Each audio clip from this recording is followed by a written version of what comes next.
नमस्कार दोस्तों, स्वागत है आपका प्रयागराज स्टेशन चैनल पर। आज की डिक्टेशन लिखने के लिए तैयार हो जाइए। Ready, start.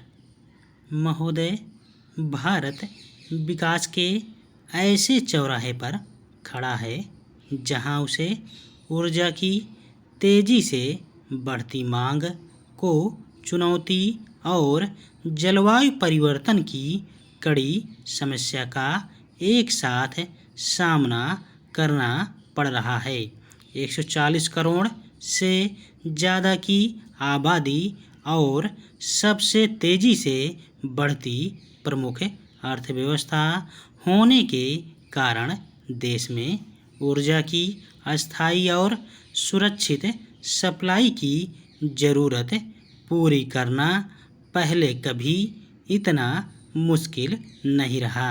हाल के वर्षों में भारत ने परिवर्तन की बड़ी क्रांतिकारी यात्रा शुरू की है और अपना ध्यान परंपरागत फॉसिल जीवाश्म ईंधन अर्थात कार्बन आधारित प्रणाली की जगह बिजली उत्पादन के अक्षय या नवीकरणीय स्रोतों से अस्थायी विकास पर ध्यान केंद्रित किया है।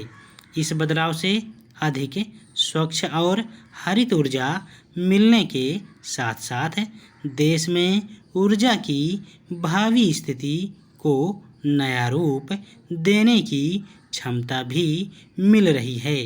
इस लेख में उन प्रेरक तत्वों पर विचार किया जा रहा है जिनसे भारत में ऊर्जा यात्रा को बढ़ावा मिल रहा है और इस दिशा में अब तक हुई प्रगति का विश्लेषण किया गया है तथा सामने आई चुनौतियों का विशेष उल्लेख किया गया है और साथ ही अक्षय ऊर्जा स्रोतों से बिजली उत्पादन की दिशा के बारे में विस्तार से समझाया गया है। दशकों से ऊर्जा क्षेत्र मुख्य रूप से कोयला, तेल और ऊर्जा प्राकृतिक गैस जैसे कार्बन आधारित जीवाश्म ईंधन से बिजली उत्पादन करता आ रहा है और इसी प्रकार ऊर्जा क्षेत्र की आर्थिक प्रगति भी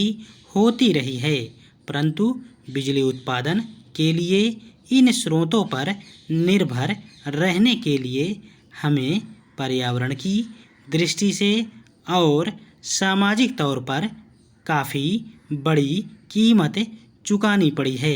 कार्बन ईंधनों को जलाने से वातावरण में ग्रीन हाउस गैसों का उत्सर्जन बहुत बढ़ जाता है जिससे पृथ्वी का तापमान बढ़ता है और जलवायु परिवर्तन होने लगता है। महोदय, पंचायती राज व्यवस्था की स्थापना के आरंभ के वर्षों में इन संस्थानों ने ग्रामीण विकास की दिशा में अच्छे परिणाम दिए, लेकिन कुछ वर्षों बाद किन्हीं कारणों से वजह से पंचायती राज संस्थाएं अपने सौंपे गए उत्तरदायित्व को सही ढंग से निष्पादित करने में असमर्थ दिखाई देने लगी, अर्थात ये संस्थाएं अपेक्षित परिणाम देने में असफल रहीं।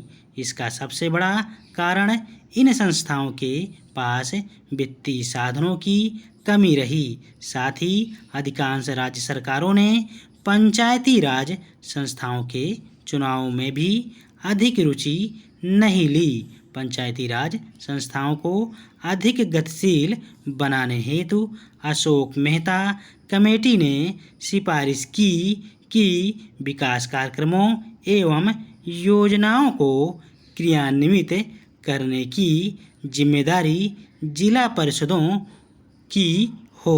धन्यवाद।